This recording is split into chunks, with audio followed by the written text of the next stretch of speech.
Whether you're a motovlogger or someone who just enjoys recording your daily motorcycle commute and weekend rides, we all struggle with setting up our helmets for recording. Many of us still use GoPros to record our rides. However, this action camera company doesn't have many helmet-friendly options that allow you to maintain a clean, sleek, aerodynamic setup. We get around this by finding a flat part of the helmet, sticking on a mount, several other attachments and arms to bring the camera where you want it.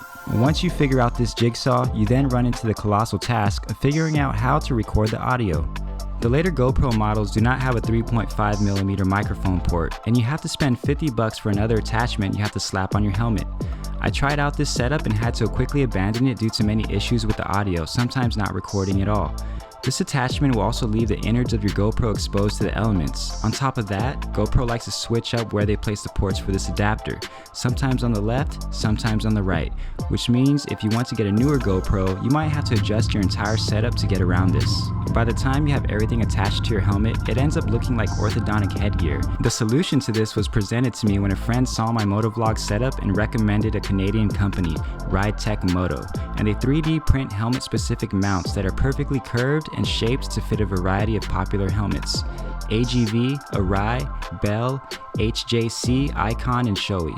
Luckily for me, they had one for the RF-1200 with the complete package costing $25. This eliminates many attachments and securely mounts your GoPro to the center chin of your helmet.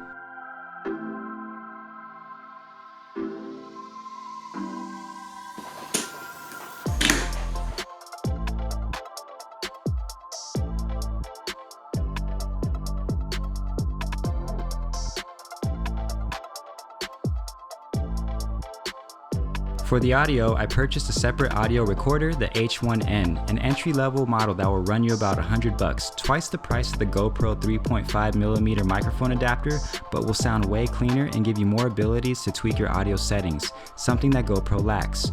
Not only can you record your voice inside your helmet, but you can use this audio recorder for other purposes, such as recording your exhaust,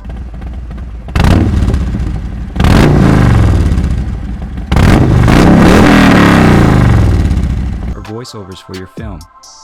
I'm really loving this setup so far, and in part 2 of this topic I will share with you some of my settings on the devices and in post-editing to achieve clean video and audio. Until next time, I hope you have enjoyed this video and found it helpful.